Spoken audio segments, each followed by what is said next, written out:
Excuse me, but you can't just cut the line because you're wearing a suit. Sienna Anders crossed her arms, planting herself firmly between the concierge desk and the man who just tried to walk past her like the rest of them didn't exist. Her voice echoed off the marble columns of the Park Lexington Hotel's grand lobby, turning heads. The man paused mid-step, dark brows lifting. He was tall, sharp-jawed, and dressed in a tailored charcoal suit that probably cost more than her rent. His gaze dropped to her name badge Sienna, event coordinator, and then back to her eyes. I wasn't cutting. I have a meeting with the hotel manager. It's time sensitive. She tilted her head. And everyone else standing here has lives too. You think your time's more important than theirs? A ripple of murmurs spread through the lobby. The other guests looked between them, some amused, some awkward. The man's jaw flexed slightly. I didn't say that. You didn't have to. She stepped aside just enough to glance toward the reception desk. You're welcome to wait like everyone else. His lips parted like he was about to say something sharp, but then, unexpectedly, he just nodded. Fair enough.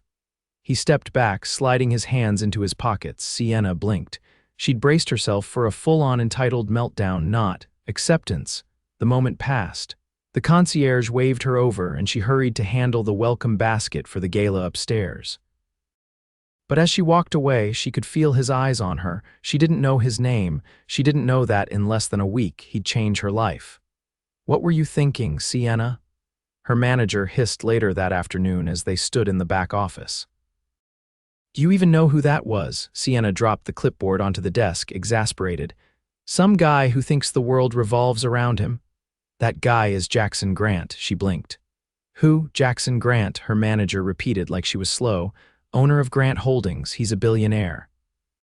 He's about to buy this hotel. Sienna's stomach dropped. He's here to finalize the deal, and you just stood up for the people waiting in line, she snapped. I didn't know who he was. And he didn't say anything. You could have cost us everything. Sienna stormed out before she said something that would get her fired. She didn't care if the guy had $10 billion. Manners were free. And if the hotel wanted to bow and scrape to someone just because they had a private jet, that was their problem. She didn't expect to see him again. But the next morning he was there, sitting in the lobby. Suit jacket off, sleeves rolled up, laptop open. He looked completely out of place among the tourists and families and business travelers. Like he didn't care who stared. Sienna tried to ignore him. She failed. Every time she crossed the lobby, his eyes met hers. Not smug, not angry, just curious. Like he was trying to figure her out. By the third day, she snapped. Are you following me or something? He looked up from his laptop. No, I'm working. This hotel is part of a portfolio I'm acquiring. She folded her arms. So you just sit here every day. I like the view. She narrowed her eyes. That was a compliment, he added, smiling faintly. She rolled her eyes and turned to leave. Wait, Sienna, right? She stopped in her tracks. How did he know her name? Oh, the badge. Sienna Anders, she said flatly. I'm Jackson. I know. He stood, closing the laptop. Have dinner with me? She let out a laugh. Not a chance. He didn't look offended. Why? Because you're just trying to prove something? What would I be trying to prove? That you always get your way. He stepped closer, just enough that she had to tilt her chin up to meet his eyes. I don't always get my way, but I try harder when I meet someone who doesn't fall for the usual tricks. She didn't answer. Instead, she walked away, heart pounding. 2 days later, she walked into the ballroom where the hotel's annual fundraising gala was being held and stopped cold. The room was transformed. Crystal chandeliers, white orchids, soft candlelight. It looked like a dream, and standing by the bar talking to the mayor was Jackson. He wasn't supposed to be here. She grabbed her assistant. Why is he here? He's a major donor now, the assistant whispered. He gave $50,000 to the children's charity yesterday. Sienna's throat dried. A moment later, Jackson spotted her, and then he was crossing the room, tuck sharp, hair slicked back, eyes locked on hers. You look like you're about to run, he said. I might, she replied. Don't. I came to see the event you organized. Why? He looked at her like it was obvious. Because I want to see what impresses you. She stared at him. I'm not trying to buy your time, Sienna, he added, softer. I just want to know you. And I don't think I've ever said that and meant it before. She didn't know what to say to that, so for the first time she didn't argue, they danced. It was one dance. One slow, heart-thudding, confusingly perfect dance in the middle of a glittering ballroom with people watching. And for the first time in a long time, Sienna forgot about all the reasons she'd built walls. The next day, he was waiting outside the hotel, in a sleek black car with leather seats, jazz playing low, and a driver who nodded silently as she stepped in. "I didn't say yes," she said as she slid into the passenger seat. "You didn't say no." They drove to a rooftop restaurant with a view of the entire city.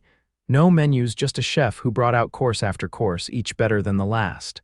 "I'm not used to all this," she said as dessert arrived. "Then get used to it," Jackson said, "because I'm not going anywhere." She looked at him across the candlelit table, and for the first time she believed him. The first time he kissed her, it was raining. Not some romantic drizzle, either. It was a full downpour, the kind that drenched you in seconds and made the city blur into streaks of slate and silver. Sienna had just exited the subway near her apartment in Midtown, still fuming from the phone call with her sister. She hadn't expected to find Jackson standing under a narrow awning across the street, holding a folded umbrella he clearly hadn't bothered to open. "You followed me," she called out, voice half lost under the roar of traffic and water.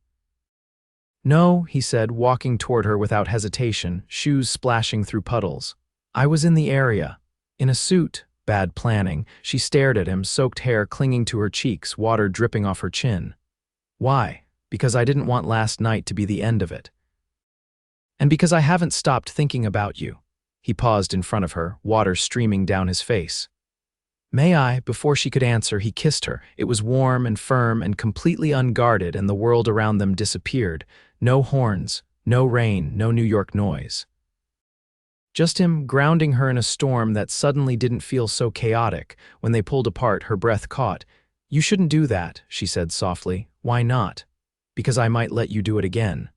He didn't press her, didn't try to convince her. He just nodded once, stepped back, and handed her the unopened umbrella. The next day, she found a package waiting at the hotel's back office. No note. Just a box containing a pair of hand-stitched Italian leather flats in her exact size. They were practical, elegant, and somehow perfect. Her assistant raised an eyebrow. Secret admirer, Sienna didn't answer. She didn't want to admit that the gesture had landed somewhere deep in her chest, somewhere she thought she'd closed off long ago. That evening, her phone rang. Not a text, not a message, a real call. "Dinner," Jackson said when she answered. "I know a place with the best seafood risotto in the city. You can say no." She hesitated. "I'll pick you up in 30 minutes, he added. "You didn't wait for my answer." "I'm hoping you'll forgive me," she did. The restaurant was tucked behind an art gallery in Soho. No sign, no windows, just a door that opened into candlelight and low laughter. He didn't ask her what she wanted to eat. He just ordered for both of them without glancing at the menu. "Confident," she observed. "Not with everything," he said, pouring her a glass of wine. "But I know what's worth trusting." They talked about things that weren't surface level. His childhood summers in Maine, the way he hated flying commercial, not for the inconvenience but the lack of silence. How he almost went to culinary school before business took over. She told him about growing up in Queens, about her mother's bakery that never made a profit but always had a line of people needing comfort, about the scholarship that got her through college, and the job she'd taken at the hotel just to pay off student loans, even though she'd dreamt of designing experiences, not managing events. When dessert came, he leaned back, studying her. "You don't belong behind a clipboard," she laughed. "Oh, I'm sorry. Should I be in front of a camera instead?" "No, you should be building your own company. You light up when you talk about spaces, about how they should feel. That's not logistics. That's vision." She didn't know what to say to that because no one had ever said it before, not even herself. Later, when they stepped outside, she saw the black car again. Same driver, same quiet presence. "You don't have to walk me home," she said. "I want to. I can handle myself. I know." "That's one of the reasons I want to walk you home." She didn't argue. They walked in silence for half a block before she stopped in front of a corner bodega. "I come here when I can't sleep," she said quietly. He looked at the flickering neon sign. "What do you buy?" "Strawberry milk." He smiled, not amused, but like he'd just learned a secret no one else knew. "Let's get some." Inside, they stood shoulder to shoulder by the cooler. She grabbed 2 bottles and turned to find him already at the counter, paying for them both in cash. "No fancy cards," she teased, didn't want to make the register explode.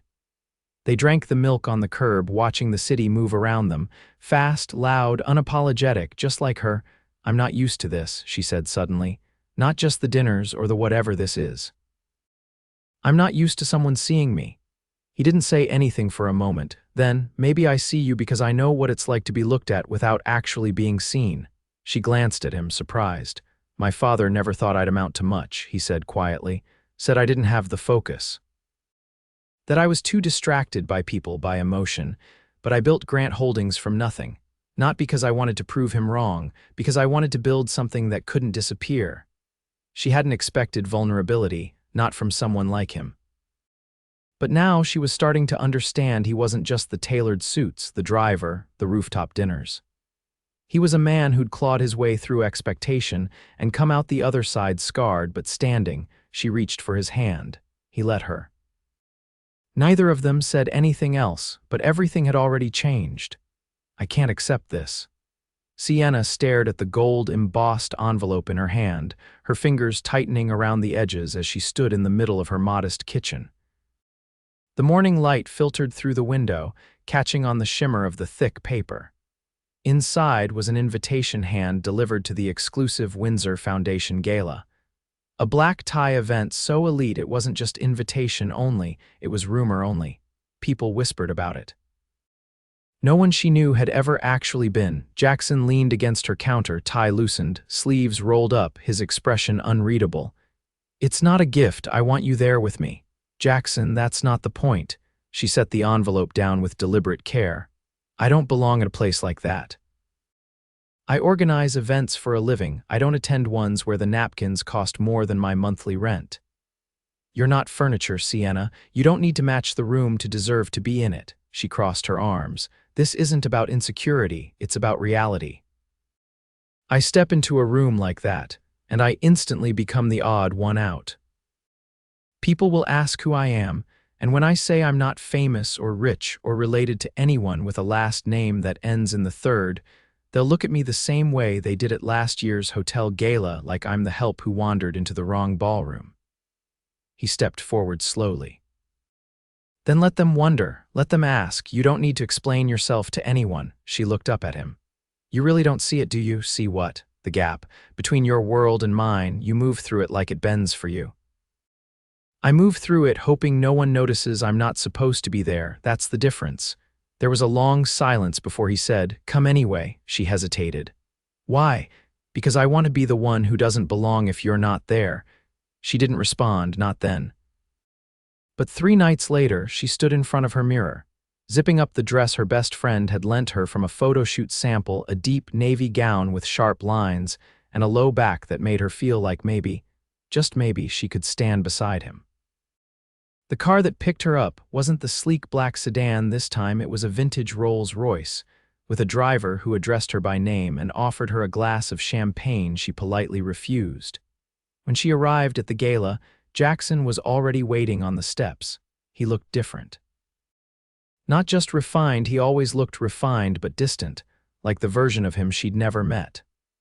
Surrounded by flashing cameras and murmuring guests, he stood with the kind of practiced stillness that came from years of being watched, evaluated, envied. But the moment he saw her, his expression shifted. His shoulders eased. He walked toward her like everything else around them had stopped mattering. "You came," he said, eyes scanning her like he needed to memorize how she looked in that exact moment. "You invited me," she replied. "Besides, I figured I'd at least get one expensive glass of wine out of it." He laughed, but it was quiet, almost reverent. Inside, the ballroom looked less like a venue and more like a dream brought to life, ceiling draped in velvet panels, chandeliers shaped like constellations, and a live quartet playing something haunting and slow beneath the buzz of conversation. They danced once, just once. And it was enough for the whispers to begin. She heard them soft, clipped voices behind fans and champagne flutes. "Who is she?" not his usual type. Maybe a PR stunt. She tried to ignore it, but she couldn't unhear things that cut so specifically. Later, as she stood beside the ice sculpture near the dessert bar, an older woman approached her, all pearls and pointed glances. "You have a beautiful figure," the woman said. "You must be a model." Sienna turned. "No, I work in event design." The woman's smile faltered. "Well, I suppose that's close enough." Jackson appeared behind her a moment later, eyes narrowing as the woman drifted off. "You shouldn't have to put up with that." "I'm fine," Sienna said quickly. "You're not. You're used to tolerating people who look down on you, but you shouldn't have to, especially not when you're with me." She looked up at him sharply. "You keep saying that. With you, what does that even mean, Jackson? A title, a label? Or just a temporary arrangement until you get bored?" He stepped in front of her, voice low. "You think this is temporary? I think I don't know what it is. One minute we're drinking strawberry milk on the curb, the next I'm being paraded in front of the wealthiest people in the city like some project." His jaw tensed. "You think I see you as a project?" "I don't know what to think, Jackson. You're not exactly open about what you want from me." He stared at her for a long moment and then said quietly, "I want every version of you, the one who calls me out in hotel lobbies. The one who won't apologize for not fitting in. The one who makes me forget I ever cared what people said." She swallowed hard. "Then stop making me feel like I'm on display. I'm not showing you off, Sienna. I'm showing you to them. Because I want you in every part of my life, not just the ones that are easy." Her breath caught, but before she could respond, a man approached them, tall, silver-haired, with a face that looked like it had been carved from stone. "Jackson," the man said coolly, "didn't expect to see you here with company." Sienna didn't miss the pause. "Board members can be surprisingly curious," the man added. "You might want to be careful what impression you're giving." "I'm not concerned with impressions tonight," Jackson said without looking away from her. The man gave a clipped nod and walked off. Sienna whispered, "Who was that?" "Victor Langston. He sits on the board of 3 of my companies. And he doesn't approve." Jackson glanced toward the crowd. "He doesn't matter." "I think he thinks he does. He's not who I answer to." "Then who do you answer to, Jackson?" He looked at her, jaw tight, expression unreadable. "Right now, you." Before she could respond, a server approached with a message, urgent. Jackson's expression shifted the moment he read it. "I need to step away, just for a moment. Is everything okay?" "I hope so." He kissed her temple light, quick, and disappeared into the crowd. Sienna waited. 10 minutes passed, then 20, then 40. She tried not to look like she was searching for him, but she was. And he wasn't coming back. Sienna paced the edge of the terrace, her heels clicking quietly against the stone as the distant sound of the gala blurred into music and murmurs behind the glass doors. The air was colder up here, sharper, the wind tugging at the edges of her gown as she stared out at the skyline. She had been waiting too long. Jackson hadn't returned, and no one seemed to know where he'd gone. She tried calling the driver's number, the one he'd given her weeks ago in case of emergencies. It rang twice, then went to voicemail. Her chest tightened, not with jealousy or paranoia, but with something more jagged, uncertainty. "Sienna." She turned so fast her earrings caught against her hair. Jackson stood in the doorway, no jacket, tie gone, his shirt half unbuttoned, eyes shadowed by something deeper than exhaustion. Behind him, the gala continued without pause. He stepped onto the terrace and shut the door behind him, sealing them off from the noise. "I'm sorry," he said immediately. "Where were you?" "There was a call from one of the board members, a leak in the press. Something about me courting a civilian and how it's affecting investor confidence. Victor Langston is behind it." Her stomach dropped. "So they're making this about me?" "They were always going to," he said. "I just didn't expect it tonight." She crossed her arms, not for defense, but to hold herself still. "What does that mean, Jackson? Are you saying you didn't expect them to find out, or you didn't expect to care?" He moved closer, the city lights catching in his eyes. "I care. That's the problem. I care too much. I left that room because if I'd stayed, I would have said something I couldn't take back. And I didn't want to do that not without talking to you first." She hesitated. "So talk." "I built Grant Holdings by controlling the narrative. I've always known how to walk into a room and make them believe what I wanted them to. But you," he stopped, exhaling. You make me forget the script. You make me want to throw the whole thing out, she shook her head. But you didn't, you walked away. I walked away because for once I didn't want to fight for something in the shadows. I wanted to fight for it out loud, with you beside me, not as a distraction, not as a PR problem. As my partner, her breath caught in her throat, he reached into his pocket and pulled out a small, folded envelope, not gold, not fancy, just plain ivory with her name written in his handwriting. He held it out and she took it with careful fingers. Inside was a single sheet of thick paper. A business proposal, but not for her to work for him, for her to work with him, and at the top in bold letters, Anders and Grant Experiential Design. She looked up, stunned. You're giving me a company, I'm building it with you, he said, not to prove something, not to fix anything. Because I believe in you, and because I want every part of my life to have you in it, not just the private moments. She stared at the page, overwhelmed. This is insane. It's the first sane thing I've done in years. She looked up again, her voice barely above a whisper. What if it fails? Then we fail together, but we don't hide. He took her hands in his, grounding her. I love you, Sienna. I love the way you challenge me, the way you never let me forget who I am when no one's watching. I love that you don't care about the suits or the cars or the name. You see through it, and for the first time in my life, I want someone to see me. Tears pricked at the corners of her eyes, but she didn't let them fall. Not yet. I didn't come looking for this, she said. I wasn't waiting to be swept into someone else's world, I know. I didn't want to depend on anyone. I'm not asking you to. I don't need saving, Jackson. He cupped her face gently, thumbs brushing her cheeks. Then don't let me save you. Let me walk beside you. She stared at him. At this man, everyone else feared or envied. And all she saw was the one who'd waited in the rain, who'd bought milk at a bodega just to make her smile, who'd let her see the cracks he kept hidden from the world. I love you too, she said, voice steady now. And I'm scared out of my mind. Good. He kissed her, slow and certain. That means it's real.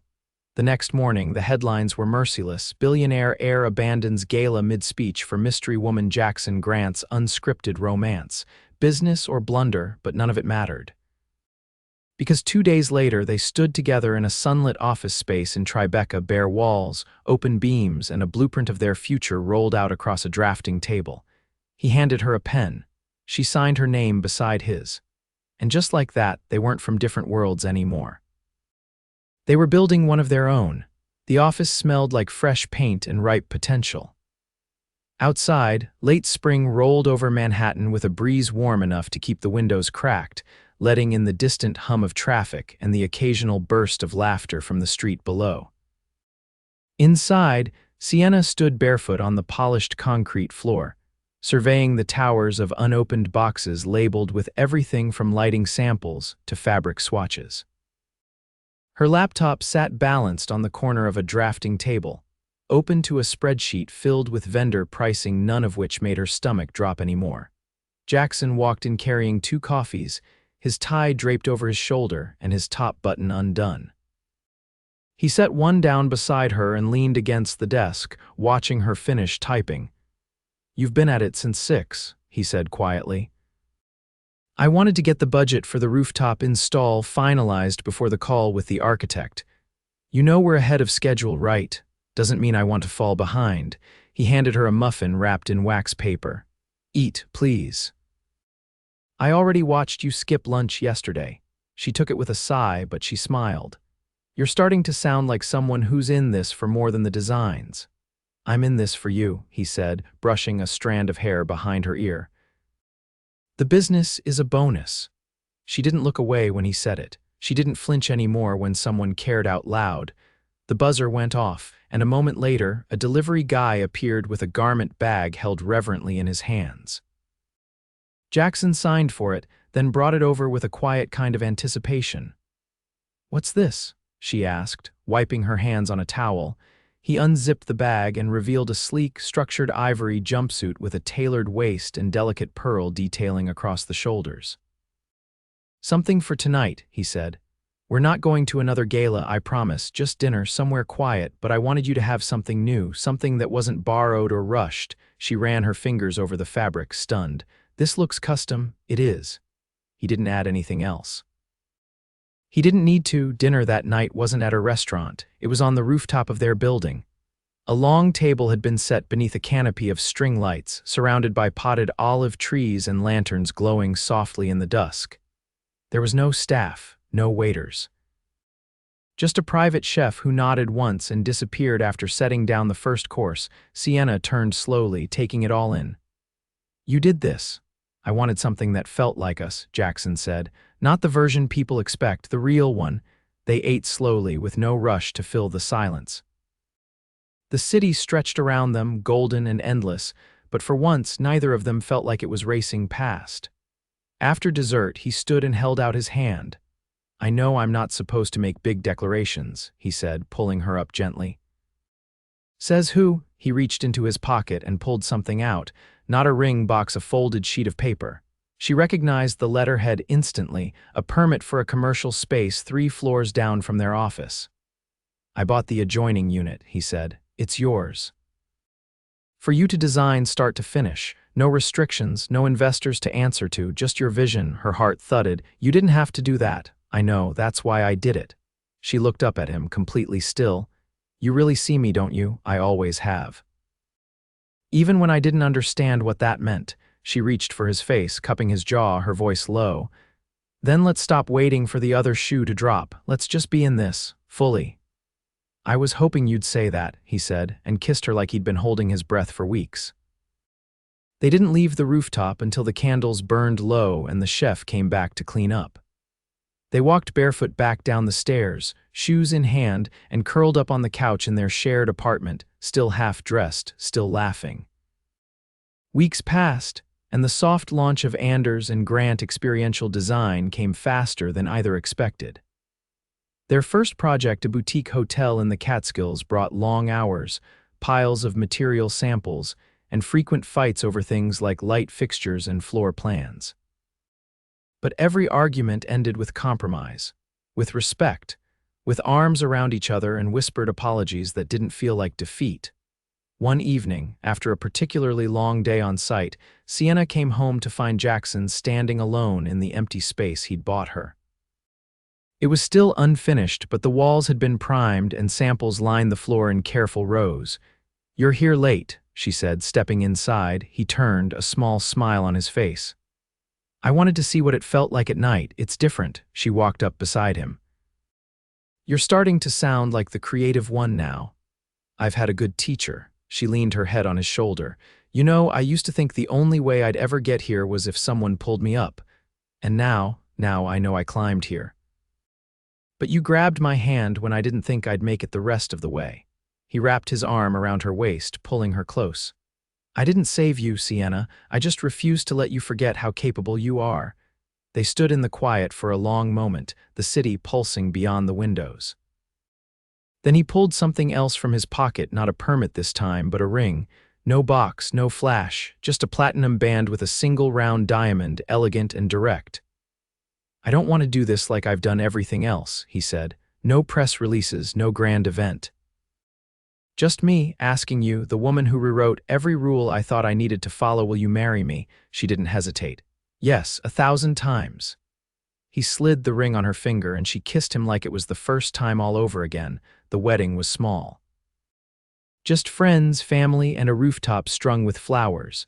Her sister walked her down the aisle. His mother cried softly in the front row. They wrote their own vows, no titles, no promises of perfection, just truth.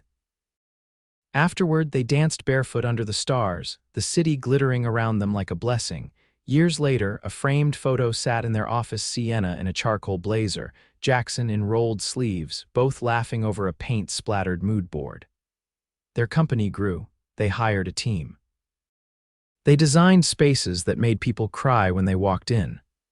But no matter how big they got, they always ended each day the same way, hands clasped, shoes kicked off, plans for tomorrow waiting on the table. They weren't from the same world, but they built one together. And they never looked back.